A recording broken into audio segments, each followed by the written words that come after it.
హరే కృష్ణ అండి. నేను ఈరోజు భగవంతుడు పాడిన పాట భగవద్గీత డే 15th వీడియోని అప్లోడ్ చేద్దాం అనుకుంటున్నానండి. అన్ని వీడియోస్లానే ఈ వీడియోని కూడా స్కిప్ చేయకుండా వీక్షిస్తారని ఆశిస్తున్నాను. హరే కృష్ణ. సనాతన ధర్మానికి చెందిన ప్రతి ఒక్కరి ఇంటిపైన జై శ్రీరామ్ అని రాసి ఉన్న జెండా ఉండాలటండి. ఒక విషయం తెలుసా అండి, భీముడు యుద్ధంలో అరిచినప్పుడల్లా రథం పైన కపిధ్వజం ఉంటుంది కదండి, ఆ కపిధ్వజంలో ఉన్న హనుమ కూడా అరిచేవాళ్ళటండి.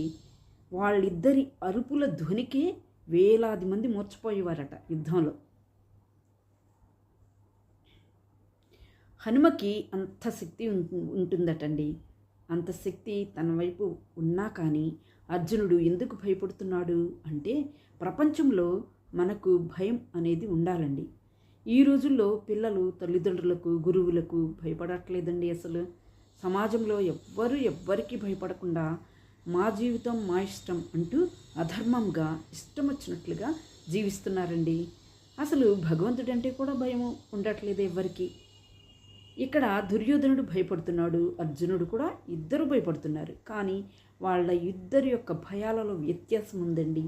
ఎందుకంటే దుర్యోధనుడి యొక్క భయంలో ఏముందండి? దుర్యోధనుడి యొక్క భయంలో ఏముందండి? స్వార్థం అనేది ఉంది. నేను గెలవాలి, నాకు రాజ్యం కావాలి అని స్వార్థం, సెల్ఫిష్నెస్. అర్జునుడి యొక్క భయంలో బాధ్యత, రెస్పాన్సిబిలిటీ ఉందండి.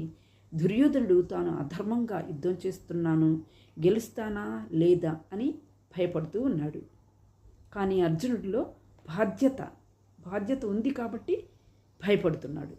అయ్యో, నేను ఎంత మంచిగా ఉన్నాను, నేను అంత మంచిగా ఉన్నా కూడా వాళ్ళు కూడా నాలాగనే మంచిగా ఉండి యుద్ధం అంటే వాళ్ళు కూడా మంచిగా ఉంటే యుద్ధంతో పనేముంటుంది అని అర్జునుడు అనుకుంటూ ఉన్నాడు.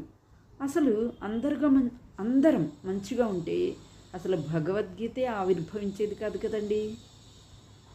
కానీ అర్జునుడు అనుకుంటున్నాడు ఏమని, వాళ్ళు నా అన్నదమ్ములే కదా, నాతో ఎందుకు మంచిగా ఉండటం లేదు, ఎందుకు నాతో యుద్ధం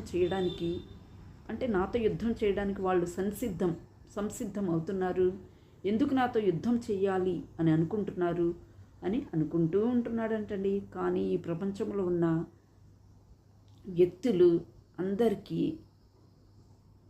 ఏముంటుందండి, వాళ్ళ మెంటాలిటీ, వే ఆఫ్ థింకింగ్ ఒకే విధంగా ఉండదు కదండి. ఇంతమంది ఉన్నారు మనుషులు, వాళ్ళందరి యొక్క వే ఆఫ్ థింకింగ్ ఒకేలాగా ఉంటుందా చెప్పండి? నెక్స్ట్ వీడియోలో కంటిన్యూ చేస్తానండి. హరే కృష్ణ.